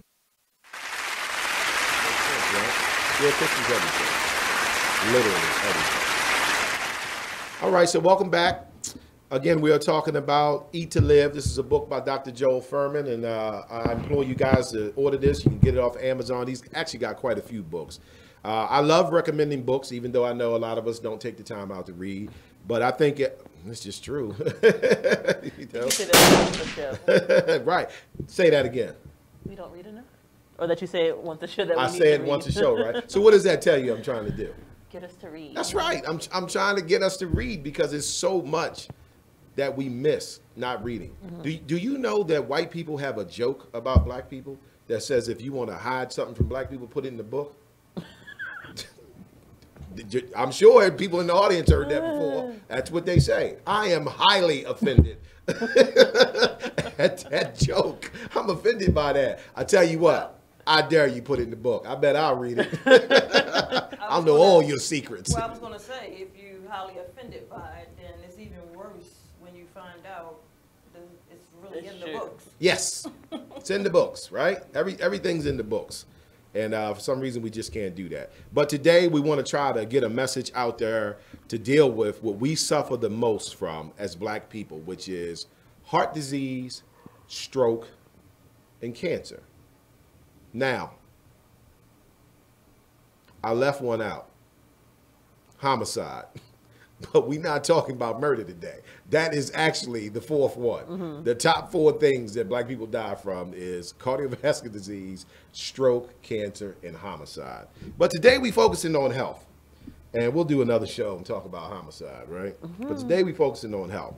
So I don't want us to continue to have these illnesses. Now, underneath those illnesses are all the other ones, you know, arthritis, eczema, you understand what I mean? All the other ones that are not quite as severe, people are not dying from it, but it still comes from the food that we eat. So I want to read something. So Dr. Fuhrman says, protein is not as healthy as the American society believes. And when he's saying protein, he's referring to meat and dairy products. Many Americans believe that a lot of proteins are essential in the diet and that they are mainly to be obtained from meat and dairy. But the results of the research have shown that and other animal products are the main culprits for illness such as cancer and cardiovascular disease. So for those who don't know what cardiovascular disease is, it's heart attack, right? So I want to tie something in. You know how a lot of black people have high blood pressure. What can y'all figure out what I'm about to say? No. Okay, if cardiovascular disease is the clogging of the arteries, right? And you have a heart attack. If you have high blood pressure, you're on your way to a heart attack because the high blood pressure is coming from the waxy substance of cholesterol building up in your arteries, and it's making it hard for the blood to flow through. But yet they don't tell you that. They just say, oh, you got high blood pressure. You know, you're African American. You're predisposed to it. Take these pills. They say it just like that, but yeah, just like that. Take these pills. I'm gonna put you on whatever, 50 milligrams of whatever, right? And I know I've been victimized by it. You get what I'm saying? I've been victimized by it, but that's why I wanted to learn, so I don't have to keep, you know, dealing with this because this is crazy. We're actually up on another break, but I wanted to get that out there. Heart attack, stroke, and cancer. So that's what we're dying from, and this can prevent it. So let's talk about that. We got another break to take, though. We got another break. Stay with us. BBD Radio Show. Yeah, these up.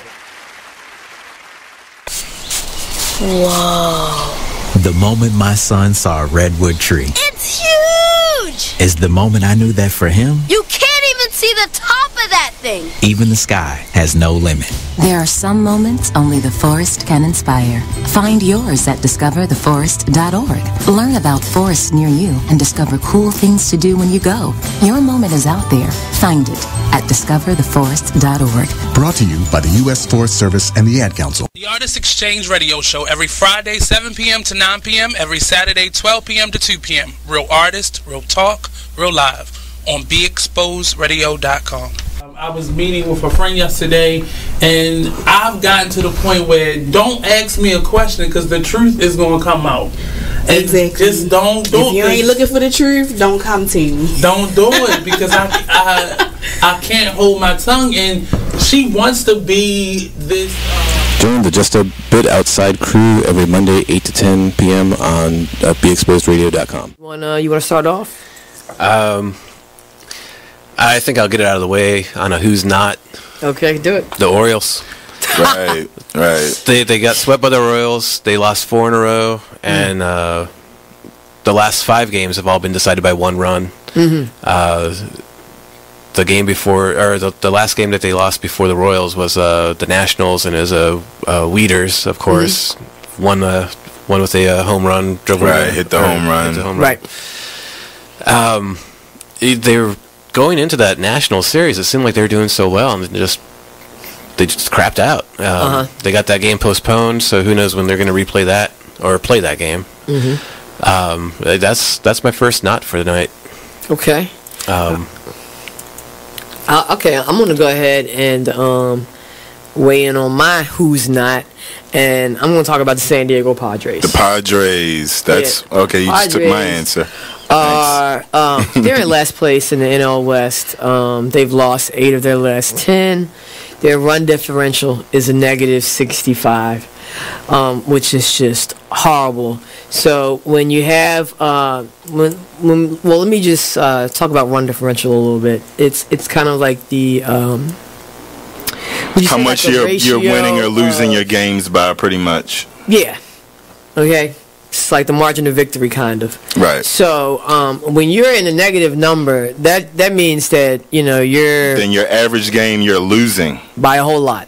Right. I mean, a number like negative 65, this early in the season is pretty rough. That's horrible. The pitching numbers pretty much support this stat right here. I mean, the team ERA is 4.70, which is 26th in the league. They have 126 walks allowed. They acquired Jared Weaver in the offseason, and he really has not panned out. He's off to one of the worst starts in any of the pitchers. You are listening to BeExposedRadio.com.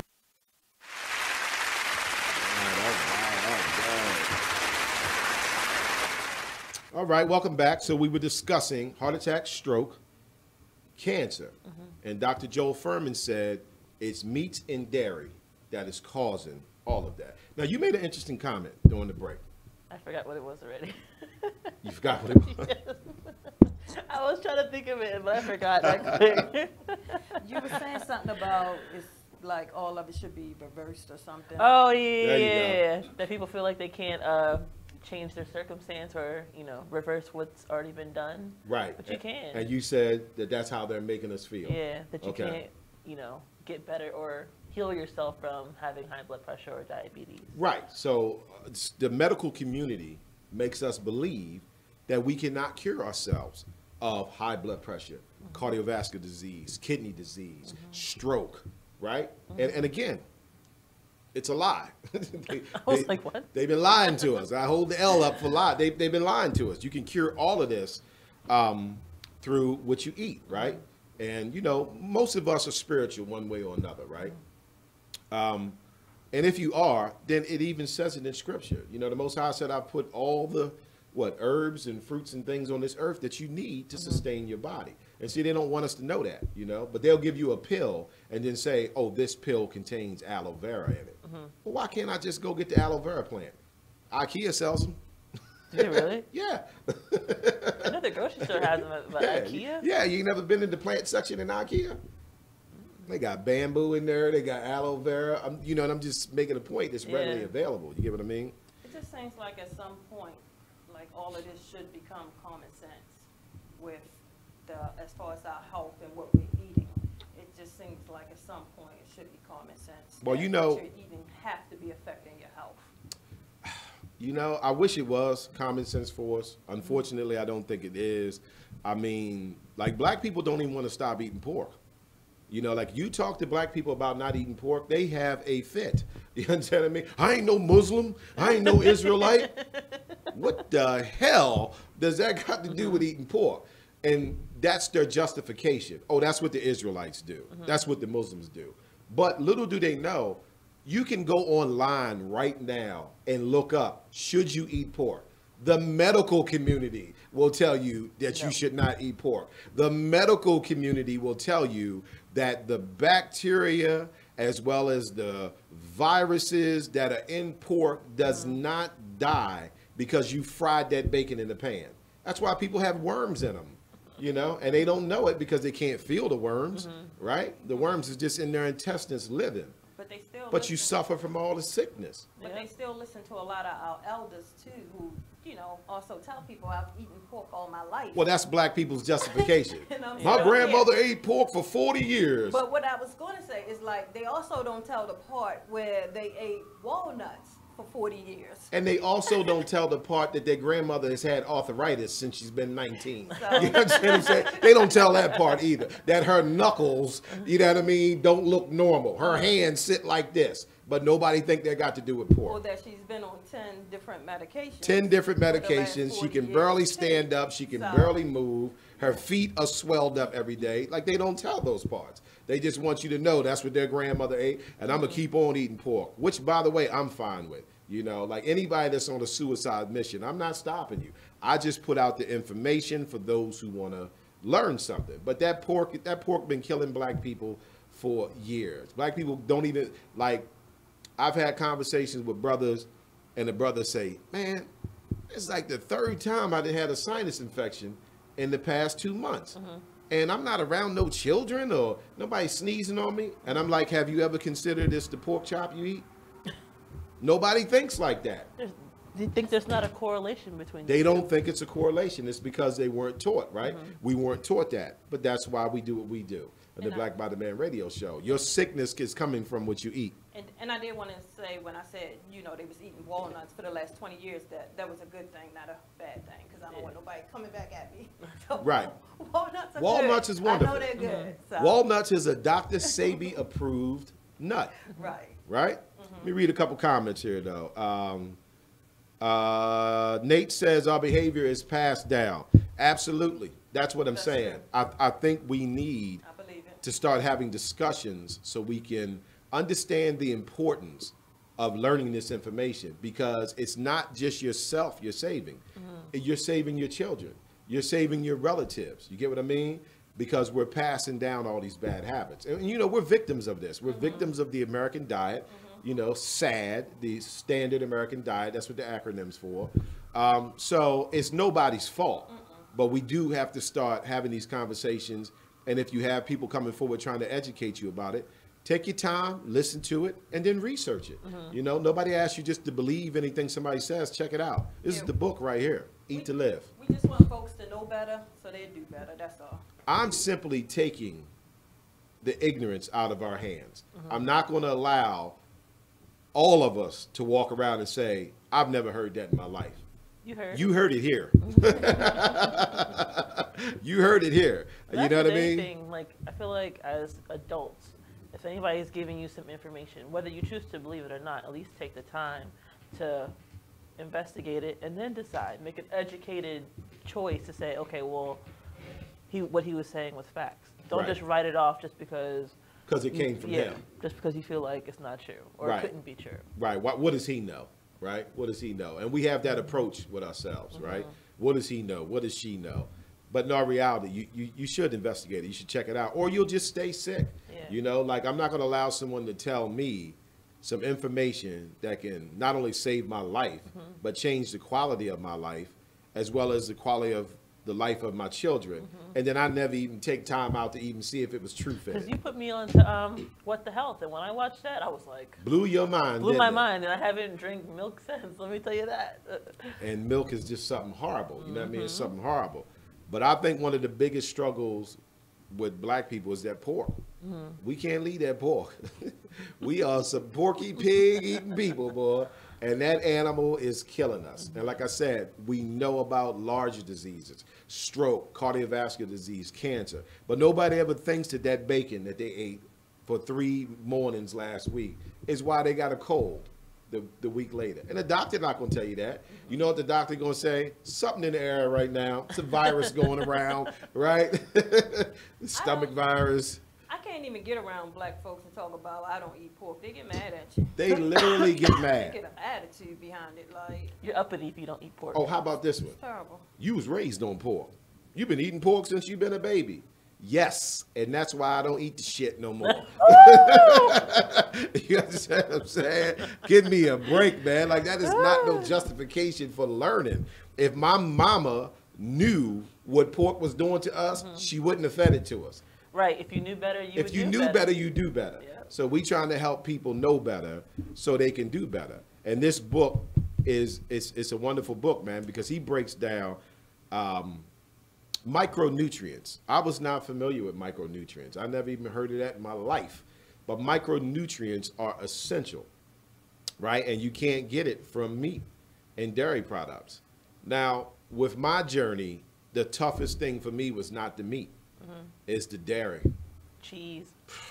You can cut out milk pretty much anywhere else. Oh, the but milk. Cheese. I ain't drank cow milk in yeah, years, but right? Cheese is like that cheese. Evil villain in the story. Right. The cheese, man. And the cheese is the addictive one that's on Front Street. It's another one that's addictive that's not on Front Street. What? Butter. Yeah. Butter. What about the Come on, how you eating toast with no butter on it? How you eating pancakes with no butter, right? How you cooking with no butter? That's a tough one. But we got to do it. You know what I mean? We got to do it if we want to be healthy. What about the yogurt one? Yogurt is more dairy. Yogurt's horrible.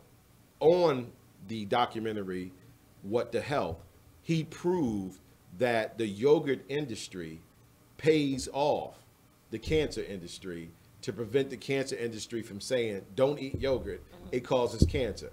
Matter of fact, he even name dropped. He said, Yoplait. Yeah. He specifically said because Yoplait. They're big in that the breast cancer awareness. Like if you send in their foil tops or their cups or something like that, then they donate towards cancer. But bingo. Yeah. Knowing that Yoplait yogurt is causing cancer. So for the ladies out there, if you want to diminish your chances of getting cancer, you got to get away from dairy products. You got to get away from yogurt, you know, and stop taking mammograms. I'm gonna do a whole nother show on that. A mammogram is not what you think it is.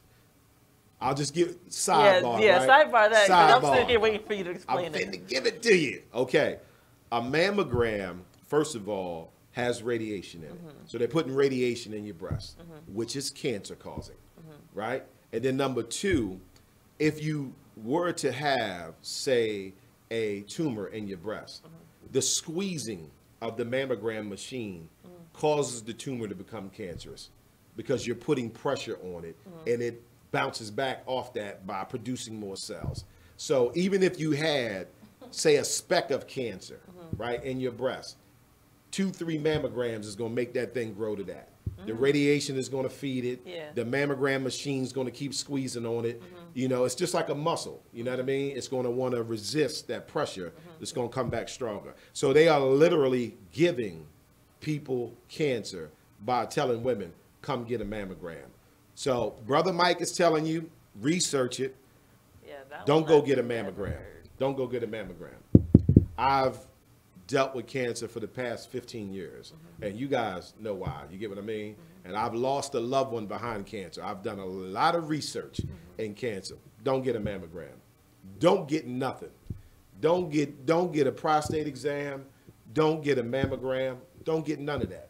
Change the way you eat. You ain't got to worry about none of that. Think about it.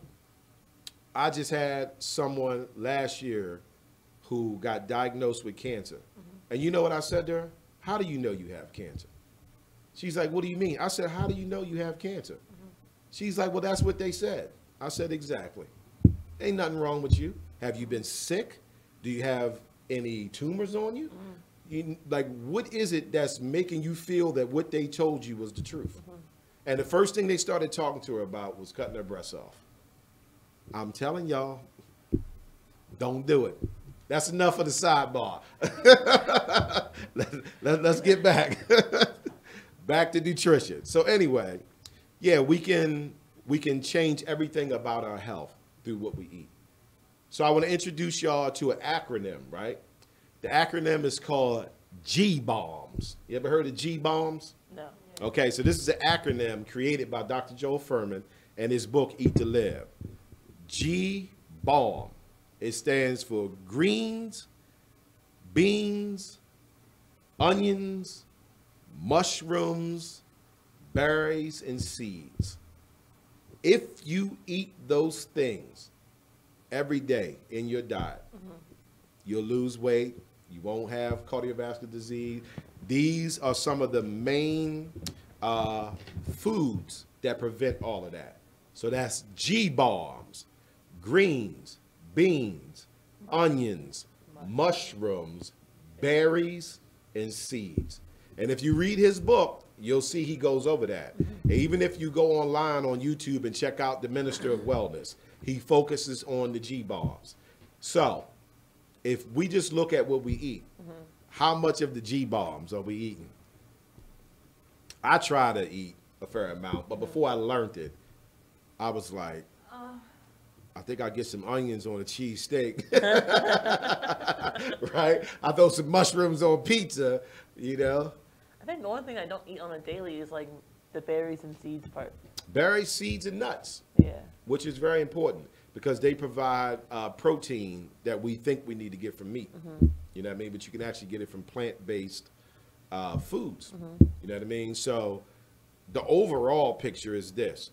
The bulk of the American diet, black people in particular, deals with eating meat and little to no vegetables. You have to flip that around. If you want to be disease-free, if you want to be healthy, if you don't want to have a stroke, and you don't want your kids to end up on blood pressure pills, hypertension, you know, the whole nine, you got to flip that around and make it where you eat 60-70% of fresh vegetables, what Dr. Sebi calls electric foods, and then, you know, 5%, 10% meat, if you want to continue to eat meat.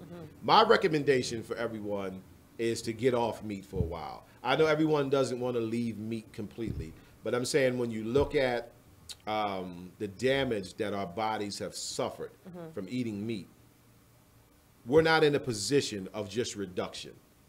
Most of us of a certain age, maybe not you, you're millennial, right? But definitely if you're 35 or older, you need to detox because you've had 35 years of meat and dairy. So if you just say, I don't eat as much meat right now, like that's not going to yield you the results that you really need. You got to detox. You got to get out of that altogether. Like I said, I recommend leaving meat alone, you know, for as long as you can. But, you know, I'm realistic. You know what I mean? It's tough to go cold turkey, though. It is. It is. But I tried it, and I felt like I was thinking about it more when I went cold turkey for meat. But then I switched to, like, cutting it out from, if I eat meat for lunch, then that was my one for the day. Right. And then that's kind of how I did it. I gradually got to a point where I could go days without meat, and then maybe on Sunday for dinner, Right. I'll have something. Remember, I was saying I started with breakfast, right? So I said I was going to reveal what we can eat for breakfast, right? Because, again, I didn't know. Like, I'm like, okay, I'm not going to eat the eggs, the bacon, and all that. What am I going to eat? So I actually started looking into, like, what do African people, because we are African people at the end of the day. So, like, they not over in Africa cooking eggs and bacon for breakfast, right? They don't. They're not. Imagine that, right? And they also don't have hypertension, high blood pressure, or cardiovascular disease. They don't suffer from stroke.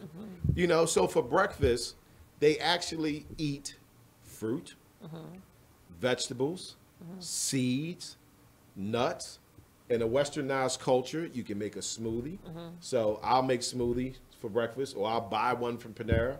Not that I think Panera has the best smoothies, but it's better than getting, you know, a souffle, which I love. Well, what about even if it's psychological for some people? It is. They might feel like they still need some type of meat. Do they have vegetarian meat that they can substitute? They do. It's mainly like tofu and stuff like that. But I've been to the land of Kush here in Baltimore City, and I had the barbecue chicken. It was delicious, and it was tofu. That's another thing. I'm glad you said psychological, because when you give up meat, you feel like you're missing something. When you find like replacements, and you can make the same dishes in different ways that are healthier, but you don't feel like you're missing out. And that was a big thing for me, is where I felt like, oh, I don't know if I'm going to be able to do this, because I feel like I'm constantly missing that meaty texture. It's something in your brain just tells you that you're missing out. But when you find replacements for that those kinds of things, then you feel better about, you know, giving up meat completely. So here's the struggle. According to Dr. Joel Fuhrman in his book Eat to Live, he has a section in here, a chapter about food addiction. We are literally addicted to these foods, and we don't know it because we willingly buy it and eat it, but we never tried going without it. When you try to go without it, that's when you're going to realize you're addicted. And that's what you was just explaining to me. Yeah. Right. It's food addiction. So he actually has a chapter in there about food addiction, on how to deal with food addiction, because that's the major part of keeping us sick. They have us addicted to these foods, addicted to the meat, the sugars, you know, the salt, you know what I mean, the sweetness. They have us addicted to it. Like I said, my personal journey, my taste buds changed. You know what I mean? Like I stopped eating, you know, sweets and stuff like that, and was eating fruits. And it reached a point where I could actually like taste the sweetness of a piece of fruit better than I used to. You know what I mean? Like when I ate a peach, it was much sweeter than when I would eat peaches when I was still eating meat, so forth and so on. And then the icing on the cake was, I called myself cheating one time and tried to eat an Oreo cookie. That joint tastes like a mouth of sugar. I was like, oh, like it was crazy, you know what I mean? But it was good, you know what I mean? Like my whole palate had changed towards eating food. And that does have to happen because like black people in particular, we do a lot of sodium. We put a lot of salt in our foods, on our foods. We eat a lot of processed foods that have a lot of salt in it. So it's a process. But again, my personal journey, I started with breakfast. So I figured out what I could eat for breakfast that wasn't going to be the typical stuff I ate for breakfast. And then for lunch, I would just probably do my normal, right? And then once I felt like I had a grip on breakfast, I go, okay, so I haven't eaten meat or eggs for breakfast in 3 months. Now I'm about to work on lunch, right? So now I start moving into lunch. So now I'm not eating meat for breakfast. And then for lunch, I'm having a salad, right? Getting some nuts put in it, so forth and so on. And then just worked my way down to dinner. And then eventually I had my first day where I didn't eat no meat. You know what I mean? No meat. And as I continued that, I started feeling the changes. Like it's nice. And the weight just went off. You know, like I tell people that I lost weight when I switched to a vegetarian lifestyle. I knew I was going to lose weight, but my goal wasn't losing weight. That wasn't your intention. That wasn't my goal. Wasn't my intention. I knew it was going to be a part of it, and I was going to love it, right? But my intention was to try to be healthier, right? Yeah. Try to be healthier. Try to be conscious of what I'm putting into my body. So what do you ladies think about some of this information? I think a lot. I think it's right when they say something about sad. Standard American diet. Yes, it is. Our diet is sad. I think it is sad. I think it is really sad. Right. So, like, is it a coincidence that that's the acronym? When you said it, I was thinking, like, it is sad, but it's very sad. It's very sad. But I also think, like, the older you get, you have to eventually start thinking about your health and being in better health. Definitely. And if you start doing it at a younger age, it's even better for you. You get what I'm saying? It's going to be way better for you to change your diet before you get sick. I know a lot of times people get sick, and the first thing doctors do is what? Change their diets. Right. They change their diets immediately. Why? Right. Because they know there's a correlation between the two. Exactly. So I think it's better if people, you know, will get to the point of changing their diets before all of that happens. So let's read a comment. So Nate says, processed is the bigger problem.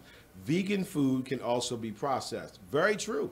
You have to be careful. Like within his book, he speaks on people who are vegans but still had high cholesterol because the word vegan is just attached to so many things today. Like you can go in the store right now and buy like vegan cheese, but you don't really know what's in that mess. That's the same with all because they can put. You have to remember in the ingredients. Oh, somebody told me. Was it you? It might have been. I'm taking credit for it. He told you a lot of things. somebody told me, like in ingredients, you only have to put like one little thing that's, you know, in it, and then you can use it that is vegan or organic or something like that. Right. So the whole thing don't have to be vegan, or the entire thing don't have to be organic. You just have to have one little organic item or something that's vegan in it to be able to use it. See, you have to be careful. I prefer. See, like, of course, it's called being vegan, right? But the reality is, true vegan deals with electric foods.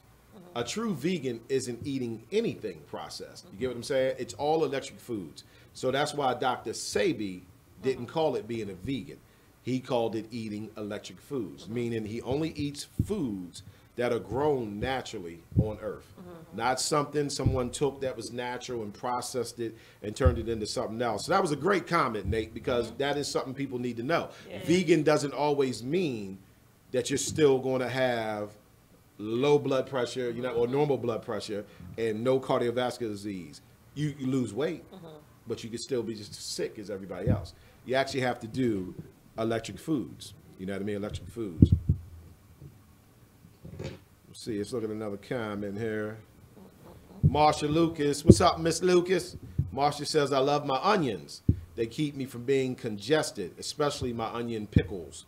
Onions are wonderful. It's a part of the G-Bar. I personally don't really like onions, right? But I've grown to like them.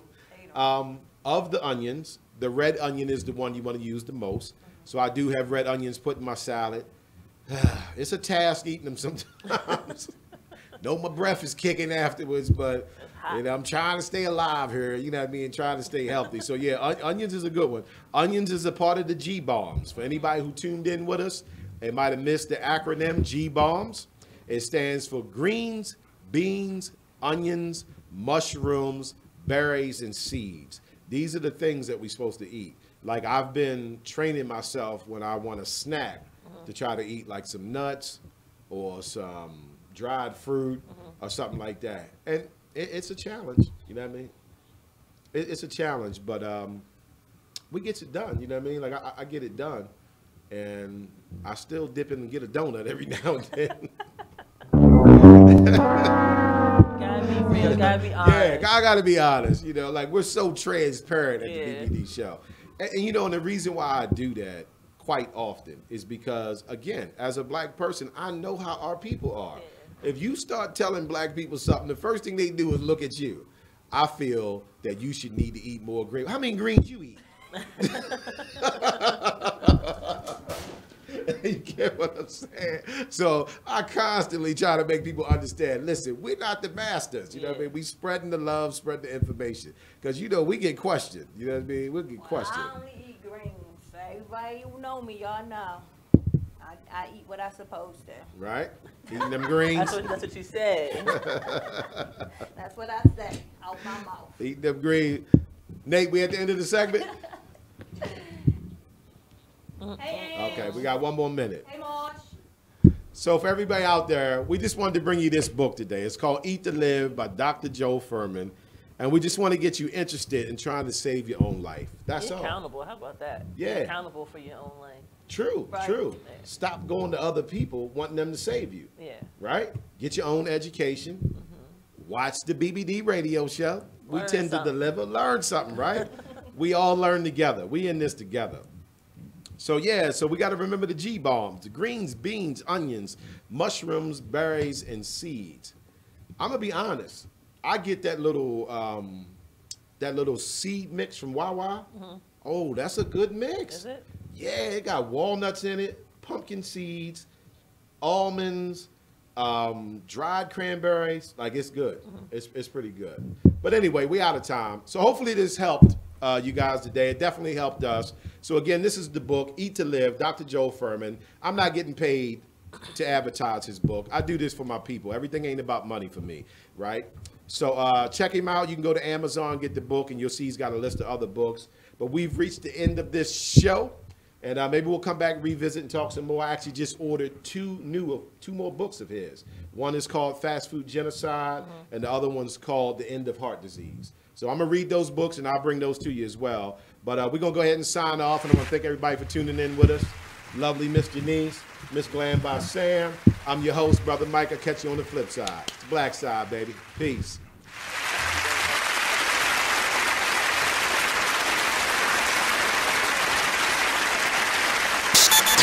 Join the club that gives you stuff. Hey, thanks! Radio Loyalty. Here's how it works. Just click on the Radio Loyalty banner right now and sign up. Then, you keep on listening like you already do. But now you earn points. Those points add up, and you can trade them in for stuff in the Radio Loyalty store. Earn more points by sharing your station with friends on Facebook and Twitter, answering surveys, and by using the apps in the New Players App Store. Pretty simple, right?